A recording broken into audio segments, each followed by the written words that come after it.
A gente vai falar um pouquinho sobre 1 Coríntios 3.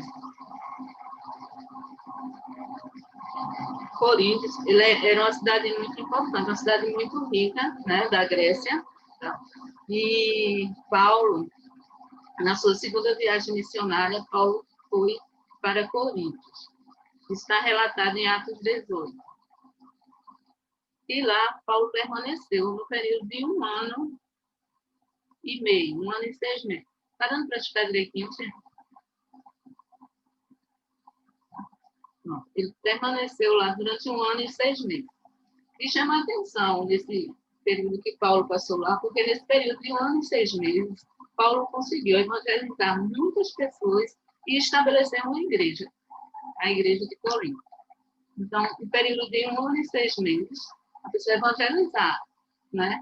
Evangelizar pessoas para poder abrir uma igreja numa cidade que era muito de muitos livros, pessoas de várias, que passavam o comércio de vários navios, várias embarcações passavam em Corinto.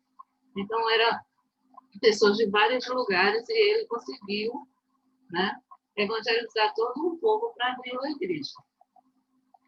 E quando Paulo foi embora, dizem, em algumas pesquisas, dizem que após 3 anos, essa igreja de Corinto saiu daquela disciplina que Paulo tinha dado dos ensinamentos.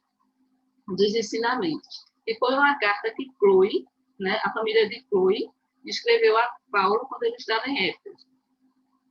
E informou que na igreja de Corinto estava havendo muitas contendas que estavam ocorrendo lá na igreja. Por quê? Porque existia uma divisão dentro da igreja por conta de dons e poderes, né? E uns ali diziam que era de Paulo, outros diziam que eram de Cefas, outros diziam que era de Apolo e outros de Cristo.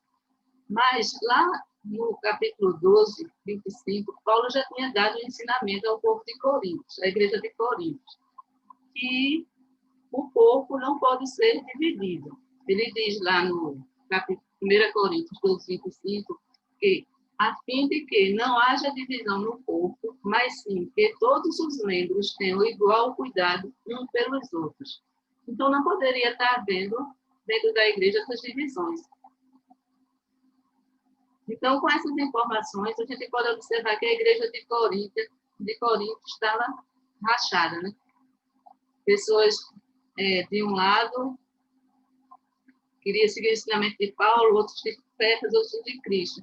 De maneira que a estrutura estava tomada por conceitos mundanos, se destinando a influenciar pelo mundo, disputando poderes e dons. E hoje, na igreja, a gente continua vendo isso. A gente continua vendo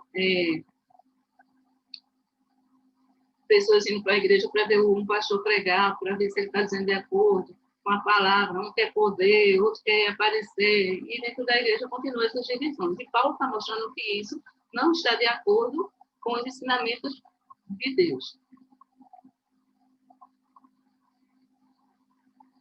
E uma curiosidade que eu vi nesse estudo foi que Paulo ele escreveu para a igreja de Éfeso, Filipos, Colossenses e Tessalonicenses, e ele agradeceu a Deus. Em todas essas cartas, ele agradeceu a Deus pelo amor existente nessas igrejas. O que não aconteceu com a igreja de Corinto. Na igreja de Corinto, ele agradeceu pelos dons, porque a igreja, Deus tinha derramado naquela igreja todos os dons. Quer dizer, a igreja era uma maravilha, deveria ser uma maravilha, né? Todos os dons que Deus podia derramar sobre uma pessoa, ele derramou dentro da igreja de Corinto. E Corinto se dividiu por conta dessas coisas. Não soube usar aquilo que Deus, né? Não soube receber aquilo que Deus estava colocando para eles. E entrar dentro dessas contendas. Então, Paulo agradeceu, né?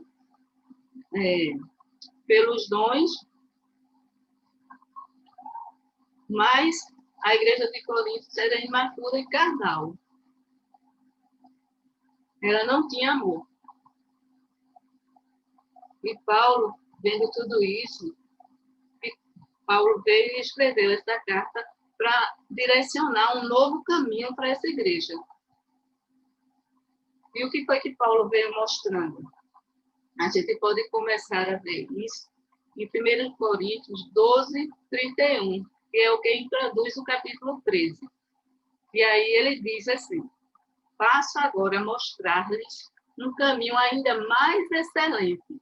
E segue em diante no capítulo 13.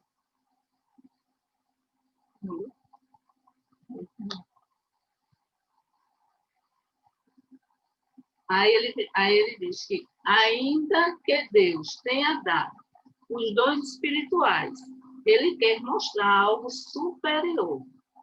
Ele não está dizendo que os dons não têm valor, e sim que há um caminho melhor que todos os recursos que possamos ter.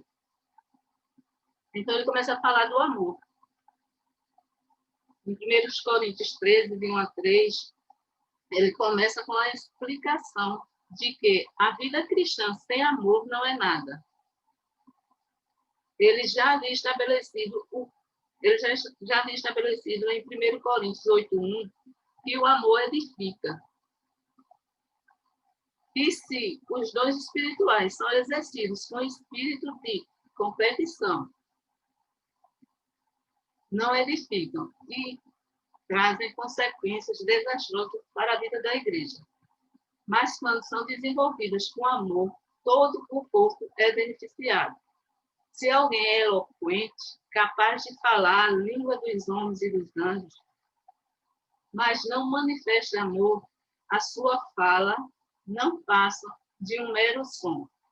Aí ele exemplifica isso como um sino que ressoa ou como um prato que retine. Ou seja, ao fazer uma comparação, ele está ensinando que uma língua da terra ou uma do céu é comparável à prática do amor.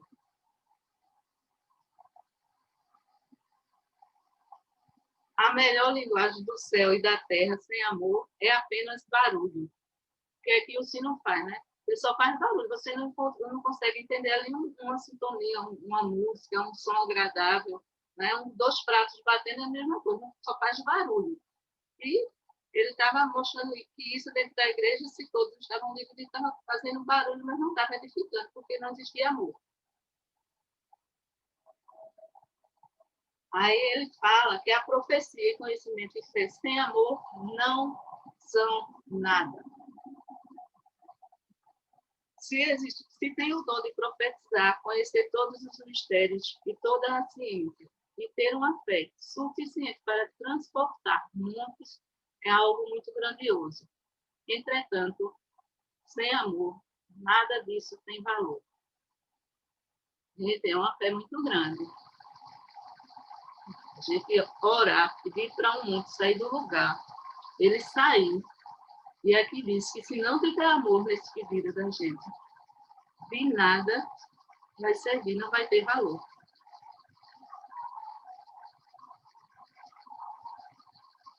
Ele diz que todos os atos de misericórdia e dedicação, se não forem motivados pelo amor, de nada adiantarão.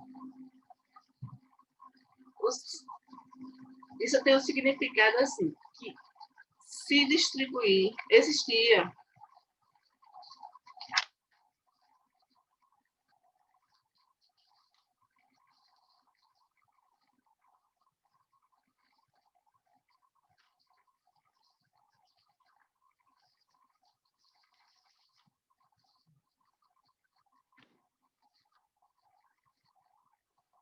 significado de distribuir todos os bens entre os povos e adotar um programa sistemático de distribuição dos recursos. Você é rico, você desiste de sua riqueza para ajudar os pobres, vende tudo e diz, vou abrir um centro de distribuição e vou ajudar as pessoas carentes.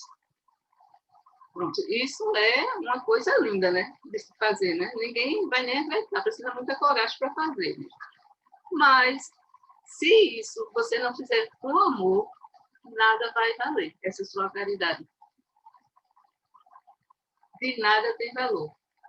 Mesmo que alguém consiga fazer isso, não for feito com amor genuíno, não é um ato espiritual de benevolência. Com amor faz sentido. A benevolência faz sentido com amor. Mas sem ele, não vale nada.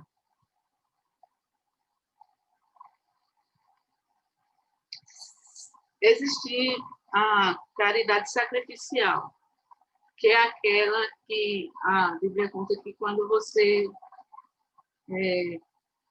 coloca o seu corpo para queimar, né? Você entrega o seu corpo para queimar, né? Queimar vivo. Mas quando a pessoa se expõe a tal morte, uma morte penosa, né? Se falta amor nesse ato, de nada adianta.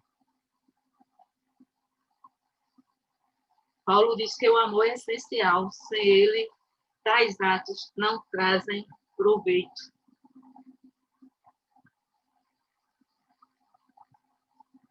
E aí ele vai começa a mostrar também as características que o amor tem. Aí, a partir do versículo 4, Paulo apresenta características do amor, ao qual ele se refere. Aí, essa descrição vai estar no versículo de 4 a 7. Ele diz que o amor é paciente, o amor é bondoso, não inveja, não se vangloria, não se orgulha, não maltrata, não procura seu próprio interesse, não se ira facilmente, não guarda rancor. O amor não se alegra com a injustiça, mas se alegra com a verdade. Tudo sofre, tudo crê, tudo espera, tudo suporta. É 4 tudo aí, viu, gente? Aí eu subdividi aqui isso em 5 grupos diferentes. Tá? Aí o primeiro grupo, como reage às ofensas. Né? Primeiramente, podemos pensar na forma como esse amor reage às ofensas. Ele é paciente. A palavra de Deus diz que quando alguém age ofendendo, o amor é paciente.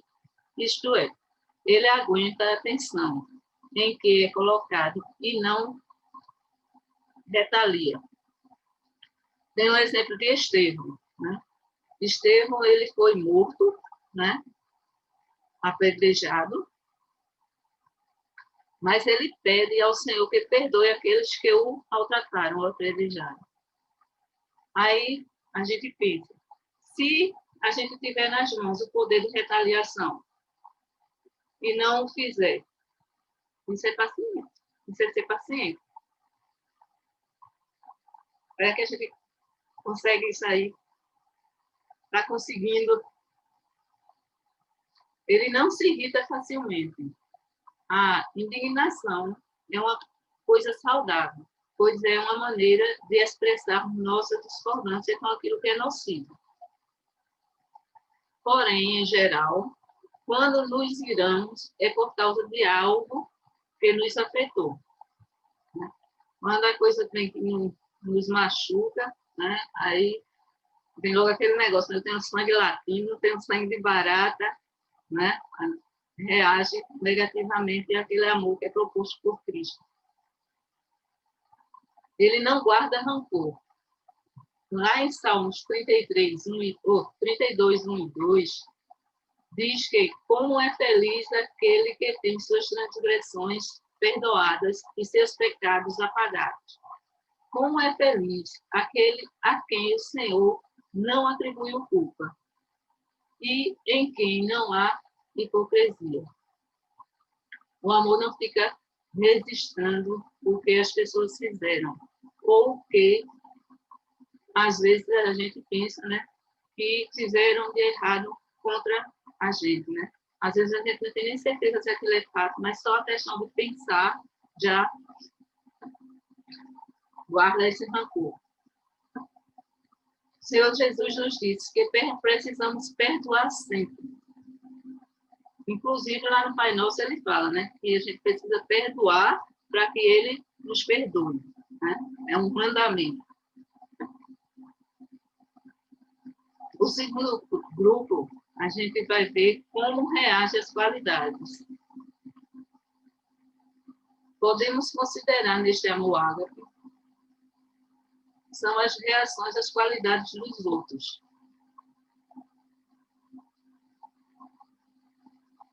Ele não inveja. Inveja significa ver o que o outro tem e não querer que ele o tenha. Aí a gente pode dar o exemplo aqui de Caim, que tinha inveja de Abel, pelo fato de suas ofertas serem mais bem aceitas do que a dele. Né? Por outro lado, tem o exemplo de Jonathan, que era amigo de Davi, que se alegrava com as conquistas de Davi, mesmo sendo herdeiro do trono. Né?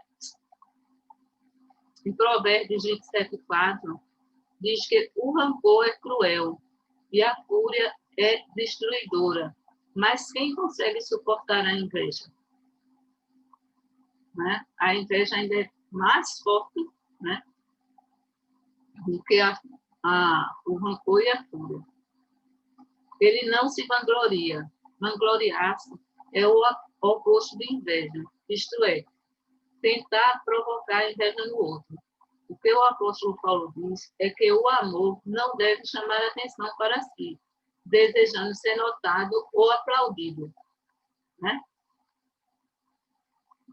No caso, Jesus é um exemplo disso, né?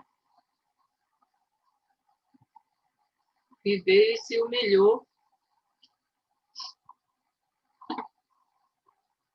Em Provérbios 27:2 diz que outros façam elogio a você, não a sua própria boca. Outras pessoas, não os seus próprios lábios. Além de causar repulsa nos outros, atitudes como essa podem causar inveja.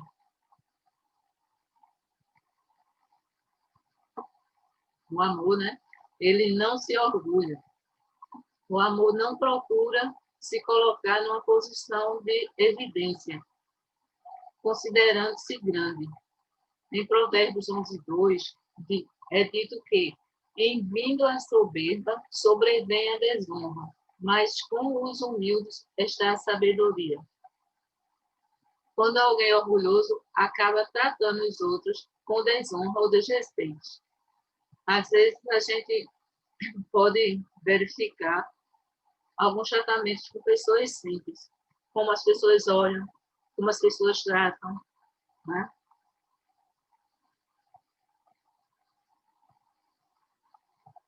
Em João 1:27 diz que ele é aquele que vem depois de mim, e não sou digno de desamarrar as correias de suas sandálias. Foi João se referindo a Jesus, né? Se colocando com humildade para receber Jesus. Em João 3:30 também diz: é necessário que ele cresça e que eu diminua. Dentre os nascidos de mulher, Jesus afirmou que ninguém foi igual a ele, dada a sua humildade. Quer dizer, Jesus está mostrando que a humildade de João e engrandecendo ele aqui, né?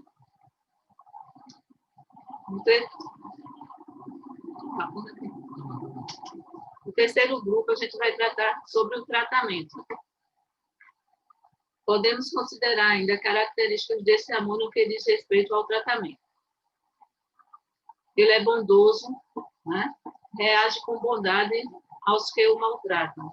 Bondoso quer dizer suave, mostrando que alguém que tem amor deixa a vida dos outros mais suave. Ele não maltrata. A ideia aqui é de polidez. Agir com graciosidade. Podemos falar a verdade, mas devemos falá-la com graça e não com ofensa ou dureza nas palavras. Ele não procura seus interesses. Normalmente, os problemas acontecem porque as pessoas estão focalizando nos seus próprios interesses e não nos dos outros ou no reino de Deus. Isso é tão interessante, porque a gente tem se deparado tanto com isso. Você, não sei se acontece com vocês, comigo tem acontecido com muita frequência isso, de sentar para falar com alguém e ninguém presta mais ouvido. Você senta perto, a pessoa só vai despejar, e não lhe dá aquela atenção para você também poder falar de você, de algum problema, para poder ali um escutar e o outro falar e se ajudarem mutuamente. Isso tem diminuído muito.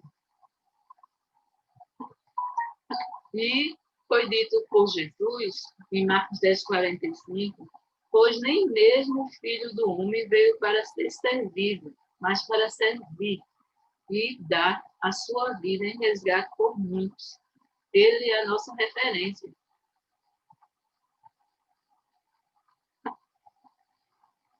E o quarto grupo, numerei como ética, valores morais. Há também a relação desse amor com a ética. Ele não se alegra com a injustiça. Isso é, não tem prazer no sofrimento alheio. Quando descobrimos um erro de alguém, as escrituras nos orientam que a gente deve ir até a pessoa e tratar pessoalmente com ela sem espalhar com fofoca aquilo que foi sabido, né? E não espalhar em boatos. Fazer isso é uma forma de ter prazer na injustiça, né? E a Escritura nos orienta claramente a não fazer isso. O amor não sacrifica. O amor não sacrifica a verdade e a justiça. Ele se alegra com a verdade. O amor não é parcial. Não importa quem sejam as pessoas envolvidas numa questão. Se você está buscando simplesmente o que acha ser importante para você ou sua família, e por conta disso prejudica algum valor, isso não é amor, e sim corrupção. O amor não preserva a mentira, mas repreende e disciplina. O quinto grupo é o sempre. Por fim, há expressões que estão manifestadas pelo amor, sempre, em qualquer situação, como vamos ler agora a partir do versículo 7. Ele tudo sofre, o amor não desiste facilmente, ele aguenta, sobrevive à tristeza, à decepção, à crueldade, à exposição da verdade e à indiferença. Ele tudo crê. Na dúvida, o amor sempre crê e dá votos de confiança à pessoa que é amada. É sua responsabilidade dar crédito de confiança. O amor considera o outro inocente, até que se prove o contrário. Eu li uma vez, a respeito, era um colégio, e nesse colégio tinha um diretor que era bem carrasco. E os meninos ali aprontavam bastante e mentiam muito. E esse diretor foi trocado da escola e entrou um novo diretor de princípios bíblicos, princípios cristãos. Então, o que ele fez? Ele mesmo sabendo que aqueles meninos mentiam, que aqueles meninos aprontavam, ele ia lá e perguntava a cada um deles, e sabendo que era mentira, ele dizia, eu acredito. Ele começou a acreditar nas mentiras. E foi passando aquilo, os meninos foram, poxa, como é que eu vou mentir para ele? Se ele acredita em mim. E isso foi mudando aquela conduta dos meninos, pela credibilidade que aquele diretor passou a dar para eles. Houve essa transformação, né? Uma metanoia na mente dos meninos pelo depósito de confiança que aquele diretor deu. Eu achei bem interessante isso. Então, ele tudo espera. O amor trata com confiança e quando não existe esperança ou a esperança é fraca, ele acaba desaparecendo. As pessoas que convivem conosco, se são normais, né, vão falar e cometer erros. Porém, isso não vai determinar Porém, isso não deve terminar os relacionamentos. Ele tudo suporta. A palavra suporta aqui significa manter uma posição vital a qualquer custo. É a ideia de constância. O amor não se deixa vencer, mas luta, sejam quais forem as dificuldades. Estevam ficou firme à custa de sua vida. Nem sempre as pessoas vão gostar do que você faz. Porém, com amor, permaneça firme e suporte as agressões, o verbais, seja firme. E aí a gente também precisa investir na eternidade, né? Os dons são importantes ao corpo de Cristo, mas são temporários. Nos versículos 8 e 9, o apóstolo Paulo diz que o amor nunca perece, mas as profecias desaparecerão, as línguas cessarão, o conhecimento passará. Pois em parte conhecemos e em parte profetizamos. Profecias, dons e línguas passarão e se tornarão inoperantes. Apenas o amor não perecerá. Lemos no versículo 10. Quando, porém, vier o perfeito, o que é perfeito, o que é imperfeito desaparecerá.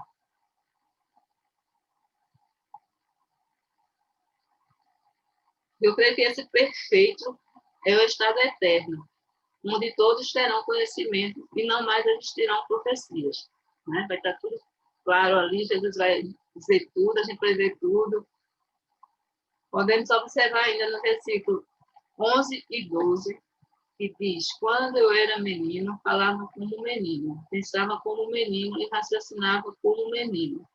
Quando me tornei homem, deixei para trás as coisas de meninos. Agora, pois, vemos apenas um reflexo obscuro, como um espelho. Mas então, veremos face a face. Agora conheço em parte, então conhecerei plenamente, da mesma forma como sou plenamente conhecido. Conhecimento pleno, eu creio que a gente vai ter quando estiver na eternidade. Com Cristo, aí vamos ter esse conhecimento pleno. Por fim, o versículo 13 diz que assim permaneçam agora estes três: a fé, a esperança e o amor. Mas o maior deles, porém, é o amor. Então, brigar por dons, posições, outras coisas passageiras é perder tempo. O caminho excelente mostrado e no qual devemos investir por toda a eternidade é o amor. Eu coloquei aqui um trecho do pastor Hernandes Dias Lopes, que eu achei muito interessante o que ele colocou aqui. Ele diz assim: o amor ágape é muito mais que emoção, é atitude, é ação, é amor, é amar o indigno, é amar até as últimas consequências. Cristo nos amou e a si mesmo se deu por nós. A ausência de amor faz com que o cristão perca o seu significado diante de Deus. Ele se transforma em uma nulidade, num zero. Deus não pode usar para sua glória um cristão sem amor. Eu achei isso muito forte. Pronto, então esse estudo terminou aqui. Agora, eu fiz